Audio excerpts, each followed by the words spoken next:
Hello friends, very good morning. Happy Wednesday to all of you. So ఈ video comment సెక్షన్‌లో UPSC ఆస్పిరెంట్స్‌కి plus bank SSC ఆస్పిరెంట్స్‌కి 2 separate WhatsApp groups యొక్క links నేను పెట్టాను. మీరు మా క్లాసెస్ యొక్క ట్రయల్ వినాలనుకున్నా సరే, నా లైవ్ సెషన్స్ 5:30కి నేను చేసే లైవ్ సెషన్స్‌లో పార్టిసిపేట్ చేయాలనుకున్నా సరే, ఆ వాట్సాప్ గ్రూప్స్‌లో జాయిన్ అవ్వండి. లింక్స్ అనేవి ఈ వీడియో యొక్క కామెంట్ సెక్షన్‌లో మీకు పిన్ చేసి ఉంచుతాను. ప్రతిరోజు కూడా అలా ఉంటుంది. మీరు అందులో జాయిన్ కావచ్చు. సో ఇన్‌స్టిట్యూట్ ఆఫర్ చేసే కోర్సెస్ గానీ, కొన్ని ఇంపార్టెంట్ క్లాస్ వీడియోస్ కానీ, కంటెంట్ గానీ మీకు అక్కడ ఫ్రీ కంటెంట్ గానీ ఆ వీడియో వాట్సాప్ గ్రూప్స్‌లో మీకు లభిస్తుంది. So please join them. ఇవాల్టి ఎడిటోరియల్ వచ్చేసరికి సెంట్రల్ విస్టా ప్రాజెక్ట్‌కి సంబంధించింది. సెంట్రల్ విస్టా ప్రాజెక్ట్ అనేది మనకి రీడెవలప్‌మెంట్ ఆఫ్ సెంట్రల్ విస్టా అంటారు. అంటే రాష్ట్రపతి భవన్ నుంచి ఇండియా గేట్ వరకు ఉన్న ఏరియాని మళ్ళీ రీడెవలప్ చేయాలని గవర్నమెంట్ ఆఫ్ ఇండియా డిసైడ్ అయింది. ప్రస్తుతం ఉన్న పార్లమెంట్ ఆహ్, సరిపోవట్లేదు. ప్లస్ కోఆర్డినేషన్ డిఫరెంట్ డిపార్ట్మెంట్స్ మధ్య కోఆర్డినేషన్‌కి ఇష్యూ అవుతుందని చెప్పి అన్నీ ఒకే దగ్గర కన్‌స్ట్రక్ట్ చేయాలని చెప్పి ఒక ప్లాన్ తీసుకున్నారు. సో దానికి సంబంధించిన ఎడిటోరియల్ ఇది. అయితే బిఫోర్ గోయింగ్ ఇంటూ థిస్, మీలో చాలామంది ఎందుకు ఎడిటోరియల్ అనాలిసిస్ చూడడానికి ప్రధానమైన కారణం ఇంగ్లీష్‌లో వీక్‌నెస్. ఇంగ్లీష్‌లో వీక్‌గా ఉండడం వల్ల మీరు ఎడిటోరియల్ అనాలిసిస్ ఫాలో అవుతున్నట్లయితే you can consider joining my English Infinity course. So English Infinity course is offered at just 2000 rupees. దీంట్లో మీకు fundamental grammar plus vocabulary Hindu paper నుంచి మెజారిటీ నేను తీసుకుంటాను. ఐదర్ హెడ్‌లైన్స్ నుంచి లేదా ఎడిటోరియల్స్ నుంచి నేను వొకాబులరీ టీచ్ చేస్తాను. Plus comprehension. మీరెలా కాంప్రహెన్షన్ ఎలా ఇంప్రూవ్ చేసుకోవాలి అంటే లాంగ్ పాసేజెస్ చదివినప్పుడు, లాంగ్ సెంటెన్సెస్ చదివినప్పుడు ఎలా వాటిని ఇంప్రూవ్ చేసుకోవాలనే దాన్ని కూడా మనం చాలా ప్రాక్టీస్ చేస్తాం. ఈ మూడింటిపైన మనం ఫోకస్ చేయడం వల్ల మీరు బ్యాంక్ ఎగ్జామ్స్ కావచ్చు, ఎస్ఎస్‌సి, సీజీఎల్ కావచ్చు, లేదా యూపీఎస్‌సి కోసం హిందూ పేపర్ చదవడానికి అవసరమైన స్కిల్స్ కావచ్చు. ఈ 3 కూడా మీరు బిల్డ్ చేసుకోగలుగుతారు. సో ఈ 3 ఎగ్జామ్స్‌లో ఏది ప్రిపేర్ అవుతున్న వాళ్ళైనా సరే హ్యాపీగా జాయిన్ కావచ్చు. ఇందులో bank prelims and mains level ఎళ్తుంది. అలాగే CGL tier 1 and tier 2 level ఎళ్తుంది. యూపీఎస్‌సికి హిందూ పేపర్‌ని సమగ్రంగా మీ అంతట మీరే అర్థం చేసుకునే ఎబిలిటీని బిల్డ్ చేసుకోగలుగుతారు. So this is my promise. It is offered at just 2000 rupees. ప్రతిరోజు 7-8 పీఎం క్లాస్ ఉంటుంది. లైవ్ క్లాస్ ప్రతిరోజు ఉంటుంది. ఈ నంబర్‌కి మీరు కాల్ చేసి జాయిన్ అవ్వచ్చు. 9241262391. ఈ నంబర్‌కి మీరు కాల్ చేసి you can happily join in this course. The title says fresh vista. Vista అంటే ఇక్కడ మీనింగ్ వ్యూ అని. ఒక ఫ్రెష్ వ్యూ. వ్యూ అంటే ఒక విషయాన్ని మనం చూసే విధానంగా కూడా చూడొచ్చు. వ్యూ అంటే మనకేం కనిపిస్తోంది, ఫిజికల్‌గా ఏం కనిపిస్తోందనేది ఒకటి. ఒక ఒక విషయం పైన మన వ్యూ ఏంటంటే, మన విధానం ఏంటి, మన ఆలోచన ధోరణి ఏంటి అని కూడా మనం చెప్పొచ్చు. ఫర్ ఎగ్జాంపుల్ కొత్త అగ్రికల్చర్ చట్టాలొచ్చాయి. What is your view on that అన్నారనుకోండి. అది ఫిజికల్ వ్యూ కాదు, mental view. What do you think of it? ఆ రకంగా అన్నమాట. ఫ్రెష్ విస్టా అని చెప్పి టైటిల్ పెట్టారు. A new parliament building will be celebratory if all have access to health and prosperity. ప్రజలందరికీ హెల్త్ మరియు ప్రాస్పెరిటీకి యాక్సెస్ ఉంటే అప్పుడు కొత్త పార్లమెంట్ బిల్డింగ్ కట్టుకోవడం అనేది మనం సెలబ్రేట్ చేసుకునే అకేషన్ అవుతుంది. ఈరోజు ప్రజలకి హెల్త్ లేక సఫర్ అవుతున్నారు. కోవిడ్-19 వల్ల ఎంతోమంది ఇబ్బందులు పడుతున్నారు. ప్రాస్పెరిటీ లేదు. ప్రాస్పెరిటీ అంటే మనకి ఐశ్వర్యం అంటాం చూడండి. అంతా శుభ్రంగా ఉండడం, మంచిగా ఉండడం. ప్రాస్పరస్ అంటాం. ప్రాస్పరస్ అంటే when everything is going proper. Right. Everything is going proper ఉన్నప్పుడు మనం ప్రాస్పెరిటీ అని చెప్పి అంటాం. అవి ఉండేటప్పుడు మనం సెలబ్రేట్ చేసుకోవచ్చు. కొత్త పార్లమెంట్ ఆహ్, బిల్డింగ్ కట్టేసి అని చెప్పి అంటున్నారు. అంటే ఇప్పుడు ఇవి లేవు కాబట్టి ఇప్పుడు ఎందుకు ఈ బిల్డింగ్ కోసం ఇంత ఖర్చులు పెట్టడం అనే సెన్స్ ఇక్కడొస్తోంది. Laying the foundation for a new parliament building for India should be a celebratory occasion. Okay. కొత్త పార్లమెంట్ బిల్డింగ్ కోసం ఫౌండేషన్ వేయడం. డిసెంబర్ 10 అంటే రేపు ప్రధానమంత్రి నరేంద్ర మోదీ గారు ఫౌండేషన్ వేయబోతున్నారు. ఇది అందరం కూడా సెలబ్రేట్ చేసుకోవాల్సిన అకేషన్. అంటే ఒక అకేషన్ అంటే తెలుసు కదా మీకు. ఒక సిట్యుయేషన్ అని, ఒక అంశం అని, చేసుకోవాల్సిన విషయం అని, సందర్భం అని. సింపుల్‌గా చెప్పాలంటే సందర్భం. సెలబ్రేట్ చేసుకోవాల్సిన సందర్భం. One that every Indian would probably claim as another edifice of a thriving democracy. Okay. ఎటువంటి అకేషన్ అది? One that every Indian, every citizen would proudly claim as another edifice of a thriving democracy. Thriving అంటే prosperous, మంచిగా successful అవుతున్న democracy. సక్సెస్‌ఫుల్‌గా ఉన్న democracy అంటే ప్రజాస్వామ్యానికి edifies అంటే ఒక సింబాలిక్ బిల్డింగ్ లాగా ఈ కొత్త పార్లమెంట్ బిల్డింగ్‌ని మనం సెలబ్రేట్ చేసుకోవచ్చు. అది చాలా గొప్పది అని చెప్పి మనమందరం కూడా ప్రౌడ్‌గా ఫీల్ అవ్వచ్చు. తప్పేమి లేదు. It is an opportunity for record reflecting a pluralistic, progressive, ethos. ఇది ఎటువంటి opportunity? It is an opportunity for accord. Accord అంటే ఒప్పందం, కన్సెన్సస్, అందరిది ఒకటే ఒపీనియన్, ఒకటే భావన అనే సెన్స్‌లో మనం తీసుకోవచ్చు ఇక్కడ. రిఫ్లెక్టింగ్ ఎ ప్లూరలిస్టిక్, ప్రోగ్రెసివ్ ఇథోస్. ఇక్కడ ఈ ఈ టెర్మినాలజీ అనేది కొంచెం మీకు డిఫికల్ట్ అనిపిస్తుంది. బట్ కేర్‌ఫుల్‌గా వినండి. చాలా ఈజీ ఇది. It is an opportunity for accord reflecting a pluralistic, progressive ethos. Ethos అంటే అర్థం ఏంటి? ఈథోస్ అంటే the characteristics of a particular religion, the characteristics of a particular society, particular organization, particular region, దేనికైనా మీరు తీసుకోవచ్చు. మీకు ఎగ్జాంపుల్‌గా చెప్పాలంటే the ethos of LTX classes is student centricity. LTX classes యొక్క కోర్ వాల్యూస్ ఏంటి? కోర్ ఈథోస్ ఏంటి? కోర్ కల్చర్ ఏంటంటే స్టూడెంట్ సెంట్రిసిటీ. ఏ క్లాస్ చెప్పినా, ఏ నిర్ణయం తీసుకున్నా అది స్టూడెంట్ వైపు నుండి ఆలోచించి స్టూడెంట్‌ని దృష్టిలో పెట్టుకొని చేయడం. అలా అన్నమాట. దాన్ని ఈథోస్ అంటాం. ఇండియా యొక్క ఈథోస్ ఏంటి? Pluralistic. India is a pluralistic country. What is the meaning of pluralistic? Pluralistic అంటే డైవర్సిటీ. డైవర్సిటీని ఇండికేట్ చేస్తుంది. ఇండియా భిన్నత్వంలో ఏకత్వం అంటాం మనం. If it's a pluralistic society, A society where multiple religions, multiple costs, multiple ethnicities, multiple cultures, multiple races live in coexistence.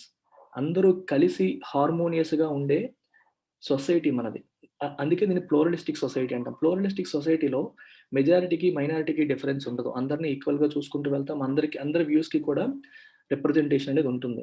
Progressive అంటే మీకు తెలుసు కదా! పురోగమనం. అంటే ముందుకు వెళ్తున్న ఆ సందర్భంలో తీసుకోవచ్చు. అటువంటి ఈథోస్‌ని రిఫ్లెక్ట్ చేయాలి అంటే you have to achieve accord. అంటే మనం తీసుకున్న నిర్ణయం ఏంటది? కొత్త పార్లమెంట్ భవనం నిర్మించాలనే నిర్ణయం అందరికీ ఆమోదయోగ్యంగా ఉందా లేదా చూసుకొని వెళ్ళడం అనేది మంచిది అని అర్థం. అర్థమవుతుందా? It is an opportunity for accord అంటే సెన్స్ అక్కడ కొంచెం బ్రాడ్‌గా ఆలోచించాలి. అకార్డ్ అంటే మామూలుగా ఒప్పందం, 2 దేశాల మధ్య ఒప్పందం కుదిరింది. ట్రీటీ, ఒప్పందం అని చెప్పే మీనింగ్ ఉంటుంది. కానీ ఇక్కడ మీనింగ్ ఎలా వస్తుందంటే, ఒక కొత్త బిల్డింగ్ కట్టాలని ప్రభుత్వం నిర్ణయించుకుంది. అయితే ఆ బిల్డింగ్ కట్టే సందర్భం ఇదా కాదా? అది అందరికీ ఆమోదయోగ్యమా కాదా? అనే విషయంలో ప్రభుత్వం పట్టించుకోవట్లేదు. అందరూ ఆమోదయోగ్యంగా ఉండేలాగా చేసి ఉంటే బావుండేది అనే సెన్స్ ఇక్కడొస్తుంది. అలా చేయడానికి ఇదొక అవకాశం. అందరి ఆమోదాన్ని పొందడానికి ఇదొక అవకాశం. It is an opportunity for accord reflecting. అలా చేసుంటే అప్పుడు మన ప్లూరలిస్టిక్ ఈథోస్‌ని మనం రిఫ్లెక్ట్ చేసినట్టు, ప్రతిబింబించినట్టు. Which kind of society is pluralistic? అందరిని కన్సిడర్ చేసేది ప్లూరలిస్టిక్. భిన్నత్వం. అందరూ కలిసి ఉండాలి. ప్లస్ అందరిని కన్సిడర్ చేయాలి.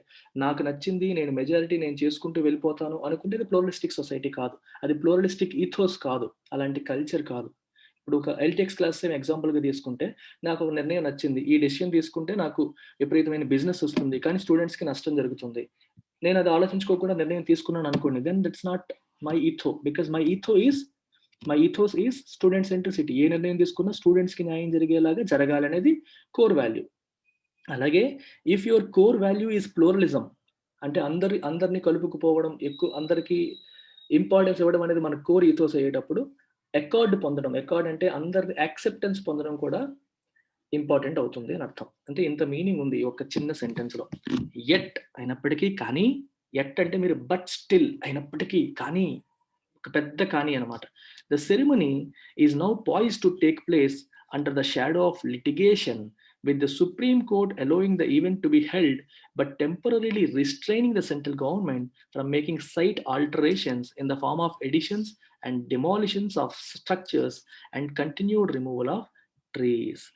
అయితే ఇప్పుడు ఎటువంటి పరిస్థితుల్లో ఈ సెరమనీ జరగబోతుంది? ఫౌండేషన్ లేయింగ్ సెరమనీ జరగబోతుంది. ద సెరమనీ అంటే ఈ ఒక పండగ లాంటిది. ఒక అకేషన్ ఇది. Is now poised to take place under the shadow of litigation. ఒక కోర్ట్ కేసు, ఒక లిటిగేషన్‌లో under the shadow of litigation ఈ సెరమనీ జరగబోతోంది. అంటే సెంట్రల్ విస్టా ప్రాజెక్ట్ ఆపేయమని చెప్పి కోర్ట్‌లో పిటిషన్‌లొచ్చాయి. దానిపైన కోర్ట్ ఇంకా పూర్తిగా తీర్పు ఇవ్వలేదు. తీర్పు ఇవ్వకుండానే ప్రభుత్వం ప్రాజెక్ట్ స్టార్ట్ చేసేస్తుందేమోనని చెప్పి అనిపించి కోర్టు తనంతట తానే సువోమోటో అంటారు. అంటే తనంతట తానే on its own motion suo motu court తనంతట తానే ఈ కేసు ముందుకు తీసుకొచ్చి మీరు ఫౌండేషన్ వరకు ఓకే. కానీ మిగిలిన పనులేవి ప్రారంభించొద్దు అని చెప్పి రెస్ట్రిక్ట్ చేసింది. The supreme court allowing the event to be held but temporarily restraining the central government from making site alterations. సైట్‌లో ఎటువంటి మార్పులు చేయొద్దు. In the form of additions and demolitions of structures. ప్రస్తుతం ఉన్న స్ట్రక్చర్స్‌ని, బిల్డింగ్స్‌ని డెమాలిష్ చేయొద్దు. కొత్త బిల్డింగ్స్ ఏవి కట్టొద్దు. చెట్లు కూడా కోల్చొద్దు అని చెప్పి కోర్టు టెంపరరీగా రిస్ట్రైన్ చేసింది, కంట్రోల్ చేసింది. మీరు ఫౌండేషన్ లేయింగ్ సెరమనీ మాత్రం చేసేసుకోండి అని చెప్పింది. ఎందుకంటే కేసు నడుస్తోంది. ఈ ప్రాజెక్ట్ ఆపేయమని చెప్పి కొంతమంది లిటిగేషన్ వేశారు. కేసు నడుస్తోంది. అది తేలేంత వరకు ఆగండి అనేది ఇక్కడ ఉద్దేశం. The new building, which is part of the Narendra Modi government's ambitious plan to modify the Central Vista skyline of Lutyens, Delhi, will cost an estimated 971 crore and be able to accommodate a much larger number of MPs, 888 in the Lok Sabha and 384 in the Rajya Sabha. ఈ కొత్త building which is part of the Narendra Modi governments ambitious plan, Narendra Modi government యొక్క ambitious plan లో భాగం ఈ new parliament building. Ambitious అంటే మనకి with lot of ambition. Ambition అంటే తెలుసు కదా, పెద్దగా కోరుకోవడం. ఈ అంబిషియస్ ప్లాన్ లో భాగంగా ఉన్న కొత్త బిల్డింగ్ అనేది దేనికోసం? ఇది to modify the Central vista Skyline. Rashtrapati Bhavan నుంచి మనకి what you call India gate వరకు ఉన్న ఏరియానంతా కూడా సెంట్రల్ విస్టా ఏరియా అంటారు. సో దాన్ని మాడిఫై చేయడానికి చేస్తున్న అంబిషియస్ ప్లాన్ లో భాగంగా ఈ పార్లమెంట్ బిల్డింగ్ కూడా కన్స్ట్రక్ట్ చేస్తున్నారు. It will cost an estimated 971 crore, 971 కోట్లు ఖర్చు అవుతుందని చెప్పి ఒక estimation. And be able to accommodate much larger number of MPs. 888 మంది ఎంపీస్ లోక్సభలో, 384 మంది ఎంపీస్ రాజ్యసభలో ఉండడానికి ఈ బిల్డింగ్ అకామిడేట్ చేయగలుగుతుందంటే పెద్దదనమాట. జస్ట్ వీక్స్ ఎగో, కొన్ని వారాల క్రితమే, the housing and urban affairs ministry said, housing and urban affairs ministry ఏం చెప్పింది? The overall cost of redevelopment of the Central Vista had not been calculated. Overall cost ఇంకా calculate చేయబడలేదు. But the plan is estimated to run into thousands of crores. కొన్ని వేల కోట్ల ఖర్చు అవ్వవచ్చు అని చెప్పి ministry of housing and urban affairs చెప్పింది. Involving among other things a new central secretariat and the offices and residences of the vice president and the prime minister. ఇంట్లో మనకి పార్లమెంట్ తో భాగంగా కొత్త సెక్రటేరియట్ వస్తుంది, మరియు office and residence of vice president and prime minister. Prime minister మరియు vice president కి రెసిడెన్స్లు మరియు ఆఫీసులు కూడా ఈ దీంట్లో భాగంగా వస్తాయి. ఇక్కడ ఒక్కటి వదిలేసాను చూడండి, లుట్యన్స్ అన్నారు. ఇక్కడ లుట్యన్స్ ఢిల్లీ అని ఎందుకు అన్నారు? ఇప్పుడు ఈ సెంట్రల్ విస్టా 1911 డిసెంబర్లో కింగ్ జార్జ్ 5 అనౌన్స్ చేశారు. ఏమని? చేంజ్ ఆఫ్ క్యాపిటల్, కోల్కతా నుండి ఢిల్లీకి క్యాపిటల్ మారుస్తున్నామని చెప్పి అనౌన్స్ చేశారు. అప్పుడు మనకి పార్లమెంట్ భవను, రాష్ట్రపతి భవను వీటన్నిటిని కూడా డిజైన్ చేయడం అనేది జరిగింది, సెక్రటేరియట్ ఇవన్నీ కూడా. అందులో మెజారిటీ లుట్యన్ అండ్ బేకర్ అనే వ్యక్తులు డిజైన్ చేశారు. పార్లమెంట్ ని ఈ పర్సన్ లుట్యన్ మరియు బేకర్ వీళ్ళిద్దరూ డిజైన్ చేశారు. రాష్ట్రపతి భవన్ ని ఇతనే డిజైన్ చేశారు, లుట్యన్ డిజైన్ చేశారు. సెక్రటేరియట్ ని బేకర్ అనే వ్యక్తి డిజైన్ చేయడం జరిగింది. అందుకని మెజారిటీ కాంట్రిబ్యూషన్ ఇతను ఉంది డిజైన్ లో. అందుకని లుట్యన్స్ ఢిల్లీ అని చెప్పి అనడం జరిగింది. అదొక వ్యక్తి పేరు, ఒక బ్రిటిష్ వ్యక్తి పేరు అది. An epochal project timed for completion ahead of the 75th anniversary of independence in 2022, it presents a rare moment to involve citizens and build a consensus. Epochal అంటే something that is very significant, something that is very important in the scheme of things. ఎందుకంటే కొత్త parliament building మనం కడుతున్నాము అంటే, parliament is a temple of democracy, ప్రజాస్వామ్యానికి గుడి లాంటిది. అలాంటిది కొత్తది కడుతున్నామంటే చాలా, అంటే మనం ఒక ఇల్లు కట్టుకుంటే మనం ఎంత ఆనందపడతామో, దేశానికి ఒక ఇల్లు కట్టుకున్నట్టు అంత గొప్ప ఈవెంట్ అది. అందుకే ఎపోకల్ ప్రాజెక్ట్ అంటే చాలా significant momentous project. Timed for completion ahead of 75th anniversary of the independence in 2022. 1947 లో మనకి స్వతంత్రం వచ్చింది. 2022 నాటికి 75వ 75th anniversary మనకి రాబోతుంది. అది మనకి డైమండ్ జూబ్లీ. ఆ సందర్భానికల్లా కంప్లీట్ చేయాలి అని చెప్పి ఈ ప్రాజెక్ట్ పెట్టుకున్నారు. And it presents a rare moment to involve citizens and build a consensus. So ఇలాంటి పెద్ద ప్రాజెక్ట్ గవర్నమెంట్ టేకప్ చేసినప్పుడు ప్రజలందరినీ ఇన్వాల్వ్ చేసి కన్సెన్సస్, ఏకాభిప్రాయం బిల్డ్ చేయడం అనేది ఎంతో ఇంపార్టెంట్. ప్రభుత్వం దాన్ని పట్టించుకోవట్లేదు అనేది ఇక్కడ ఉద్దేశం. అంటే చాలా మంది దాన్ని వ్యతిరేకిస్తున్నారు. వ్యతిరేకించడానికి గల కారణాలు ఆలోచించండి ఒకసారి. ఎందుకు వ్యతిరేకిస్తున్నారు? ఇప్పుడు కోవిడ్-19తో దేశం అంతా సఫర్ అవుతున్న సమయంలో కూడా గవర్నమెంట్ ఆగకుండా ముందుకెళ్ళిపోతుంది. ఇప్పుడు వ్యాక్సిన్స్ అందరికి అందుతాయో లేదో తెలియదు. హెల్త్ కేర్ కోసం కోట్లు ఖర్చు పెట్టాల్సిన అవసరాలు ఉన్నాయి. రెండవది పొల్యూషన్. ఢిల్లీ ఆల్రెడీ పొల్యూషన్ కోరల్లో చిక్కుకుంది. ఇంత పెద్ద కన్స్ట్రక్షన్ ప్రాజెక్ట్ టేకప్ చేసినప్పుడు వచ్చే డస్ట్ కానీ, చెట్లు కూల్చివేత కానీ, దీనివల్ల కూడా ఎన్వైరన్మెంట్ సఫర్ అవుతుంది. ఇలాంటి రకరకాల ఆస్పెక్ట్స్ తో కొంచెం అభ్యంతరాలు అనేవి వస్తున్నాయి. అందుకని అందరినీ దీనివల్ల నష్టం జరగదు, మంచే జరుగుతుంది అనే ఒక కన్సెన్సస్ బిల్డ్ చేసి, కన్సెన్సస్ అంటే ఏకాభిప్రాయాన్ని బిల్డ్ చేసి ముందుకు వెళ్తే బాగుండేది. It presents a rare moment, ఒక అరుదైన అవకాశం ప్రభుత్వానికి కలిగింది. అందరి ఆమోదాన్ని పొంది ముందుకెళ్ళడానికి. కానీ ప్రభుత్వం ఆలోచించకుండా ముందుకెళ్ళిపోతుందని అర్థం. But the government is now pressing ahead at a cheerless time when the country remains dismayed over a slowing economy and the double blow of COVID-19 pandemic. కానీ ప్రభుత్వం ఆగుతుందా? ఆగట్లేదు. కన్సెన్సస్ ఉందా లేదా అని చూస్తుందా? చూడట్లేదు. చూడకుండా it is pressing ahead, it is moving ahead ముందుకెళ్ళిపోతుంది. At a cheerless time. Cheer అంటే ఆనందం. చీర్‌ఫుల్‌నెస్ అంటాం. అది లేని సమయంలో, ఎవరు ఆనందంగా లేని సమయంలో when the country remains dismayed అంటే డిస్ట్రెస్డ్, ఆల్రెడీ స్ట్రెస్‌లో ఉంది. ఇబ్బందుల్లో ఉంది. ఎందువల్ల? Over a slowing economy already slow అయిపోతుంది. ఉద్యోగాలు పెద్దగా రావట్లేదు. ఉన్న ఉద్యోగాలు పోతున్నాయి. కోవిడ్ రాకముందు కూడా అన్‌ఎంప్లాయ్‌మెంట్ పీక్స్‌లో ఉంది. ఇలాంటి టైంలోను ప్లస్ డబుల్ బ్లో ఆఫ్ కోవిడ్-19 పాండమిక్. దెబ్బ మీద దెబ్బ. ఆల్రెడీ ఎకానమీ బాలేదురా బాబు అనుకుంటే దానిపైన కోవిడ్-19 వచ్చి లాక్‌డౌన్స్ వచ్చాయి. సో మూలిగే నక్క మీద తాటిపండు పడిందన్నట్టు ఇది డబుల్ బ్లో. 2 వైపుల నుంచి దెబ్బలు పడి ఇబ్బందుల్లో ఉన్న, దేశమంతా బాధలో ఉన్న, ఆనందం లేని ఈ సమయంలో ప్రభుత్వం ఈస్ ప్రెస్సింగ్ అహెడ్, ముందుకెళ్ళిపోతుంది, ఆగట్లేదు. కన్సెన్సస్ బిల్డ్ చేసే ప్రయత్నం చేయట్లేదు అనేది ఈ సెంటెన్స్ యొక్క meaning. It is reasonable to assume that even with a strong revival of the economy in a post-vaccine era, the debilitation cannot be easily overcome. It is reasonable. It is logical. Reasonable అంటే it is reasonable to assume అంటే మనం ఇలా assume చేసుకోవచ్చు, ఇలా ఊహించవచ్చు. It is logical to assume ఏంటది? That even with a strong revival of the economy స్ట్రాంగ్గా revive అయినప్పటికీ in a post vaccine era, vaccines వచ్చిన తర్వాత ఎకానమీ స్ట్రాంగ్గా రివైవల్ అయిన తర్వాత కూడా the debilitation cannot be easily overcome. Debilitation అంటే డెబిలిటేట్ అనేది వర్బ్. డెబిలిటేట్ అంటే టు వీకెన్, ఎదుటివాడిని బాగా నీరసించేలా చేయడం డెబిలిటేషన్. డెబిలిటేషన్ ఆల్రెడీ జరిగిపోయింది. People are weakened economically plus ఆరోగ్యపరంగా వీక్ అయిపోయారు, ఆర్థికంగా కూడా వీక్ అయిపోయారు. ఈ వీక్నెస్ అనేది it cannot be easily overcome. ఒక్కసారిగా ఎకానమీ రికవర్ అయిపోయింది, వ్యాక్సిన్లు వచ్చేసాయని ఒక్కసారిగా వెంటనే ఆ స్ట్రెంగ్త్ అనేది వచ్చేదు. ఆల్రెడీ దెబ్బతిన్నాం. ఆ దెబ్బ నుంచి తేరుకోవడానికి చాలా టైం పడుతుంది. ఈజీగా ఓవర్కమ్ అవ్వదు అనేది ఇక్కడ ఉద్దేశం అని మనం అస్యూమ్ చేయవచ్చు, మనం ఊహించవచ్చు. The government's interventions so far have largely been to encourage private consumption and modest revival of businesses, while its own consumption expenditure during the first half of the year has been below that of the corresponding period in the previous year. ఇప్పుడు economy బాలేని టైంలో ప్రభుత్వం ఏం చేయాలి? చూడండి, the government's intervention is a beautiful word. Intervention అంటే involvement in a difficult situation to improve it. ఒక situation బాలేనప్పుడు దాంట్లో ఇన్వాల్వ్ అయ్యి దాన్ని ఇంప్రూవ్ చేయడానికి, దాన్ని బెటర్ చేయడానికి చేసే ప్రయత్నాన్ని ఇంటర్వెన్షన్ అంటాం. ఓకే, ఫర్ ఎగ్జాంపుల్ ఒక ఏరియాలో ముస్లిమ్స్ హిందువులు గట్టిగా కొట్టుకుంటున్నారు, గొడవలు అవుతున్నాయి. అప్పుడు పోలీస్ అందులో ఇన్వాల్వ్ అయ్యి గొడవను తగ్గించి శాంతిపరిచారు అనుకోండి, that is intervention. With the intervention of the police the rights have stopped. అల్లర్లు అనేవి ఆగాయి. ఇంటర్వెన్షన్ అంటే అర్థం. ఒక డిఫికల్ట్ సిచ్యువేషన్, ఇబ్బందికర పరిస్థితుల్లో ఒక ప్రభుత్వం కానీ లేకపోతే ఒక సంస్థ కానీ ఇంటర్వ్యూన్ అయ్యి, అంటే ఇన్వాల్వ్ అయ్యి దాన్ని బెటర్ చేసే ప్రయత్నం చేయడం, ఆ సిచ్యువేషన్ని సాల్వ్ చేసే ప్రయత్నం చేయడాన్ని మనం ఇంటర్వెన్షన్ అంటాం. అయితే ఎకానమీ బాలేని పరిస్థితుల్లో, ప్రజల పరిస్థితులు బాలేని పరిస్థితుల్లో ప్రభుత్వం తీసుకున్న ఇంటర్వెన్షన్స్ అంటే ప్రభుత్వం తీసుకున్న చర్యలు, ఇన్వాల్వ్ అయ్యి తీసుకున్న చర్యలు హ్యావ్ సో ఫార్ ఇప్పటి వరకు తీసుకున్న ఇంటర్వెన్షన్స్ అన్ని కూడా have largely been to encourage private consumption.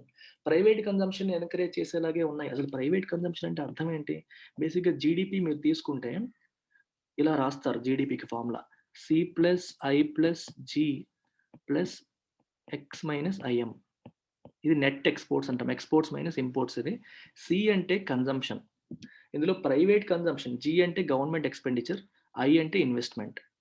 C+I+G X-IM. C అంటే కన్జంప్షన్ అని చెప్పాను కదా. కన్జంప్షన్లో బేసికల్గా ప్రైవేట్ కన్జంప్షన్ అంటే ప్రజలు పెట్టే ఖర్చు.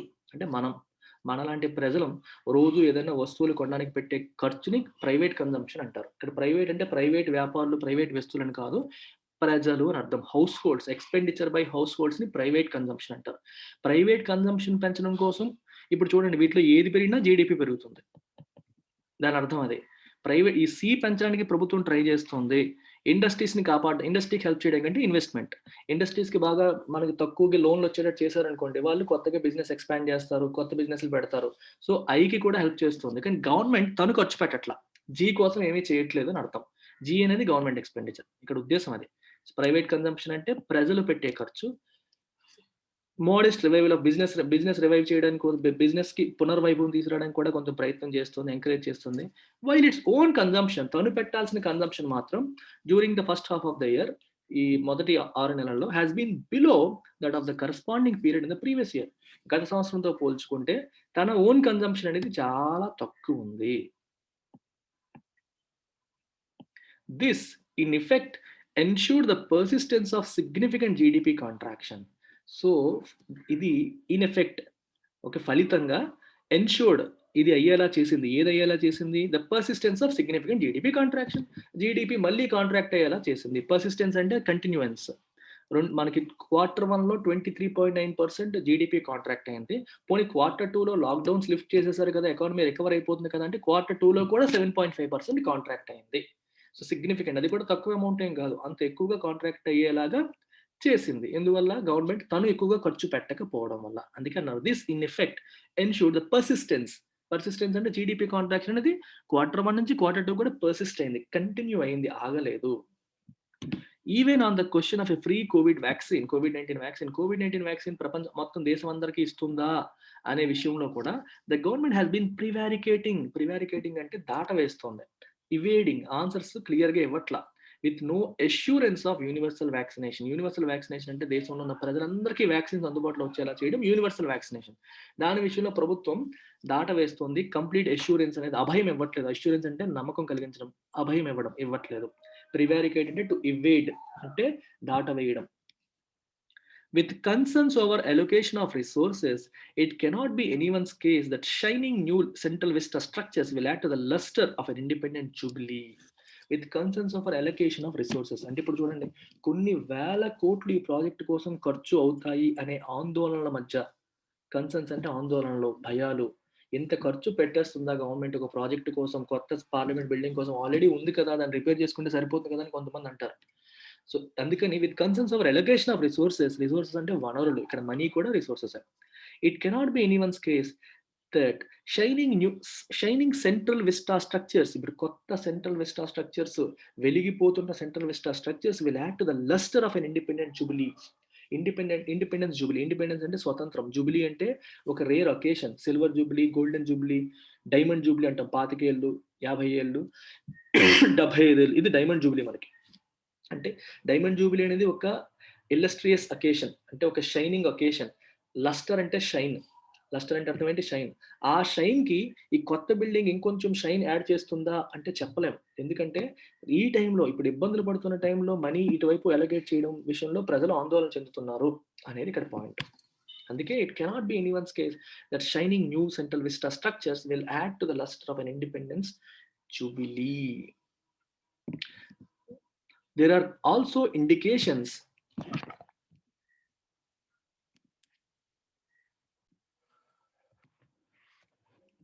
indications that the center's PWD and Public Works Department PWD is trying to modify the overall redevelopment plan on the go. ఈ ఓవరాల్ రీడెవలప్మెంట్ ప్లాన్ ని ఒకేసారి మాడిఫై చేయడానికి ప్రయత్నం చేస్తుందని కొన్ని ఇండికేషన్స్ కనిపిస్తున్నాయి.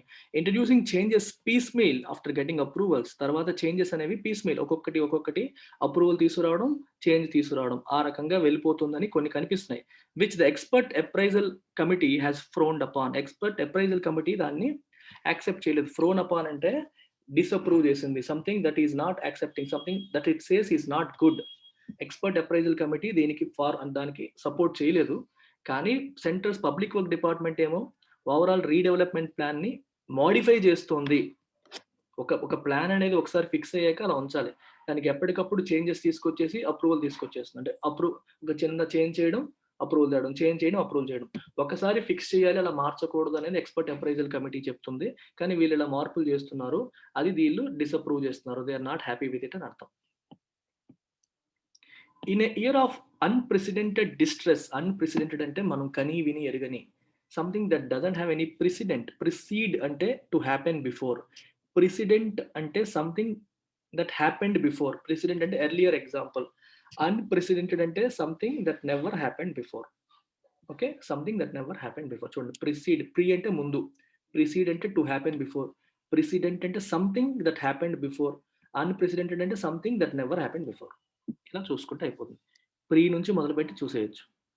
అన్‌ప్రెసిడెంటెడ్ డిస్ట్రెస్ అంటే స్ట్రెస్, పెయిన్, సఫరింగ్. అలాంటి సఫరింగ్ మనం 2020లో చూసాం. ఇలాంటి సంవత్సరంలో దేర్‌ఫోర్ కాబట్టి what is seen as grand may appear grandiose to stricken citizens who need every rupee to stabilise their lives. చాలా బ్యూటిఫుల్ సెంటెన్స్ అది. ఇలాంటి స్ట్రెస్‌లో ఉన్న టైంలో generally what is seen as grand అనేది పాజిటివ్ థింగ్. Positive word. గ్రాండ్‌గా చేశార్రా పెళ్లి అంటే బాగా చేశారు. What is seen as grand జనరల్‌గా గ్రాండ్‌గా చూసేది మే అపియర్ గ్రాండియోస్ గొప్పలకి పోతున్నారు. గ్రాండ్‌కి, గ్రాండియోస్‌కి డిఫరెన్స్ చూడండి.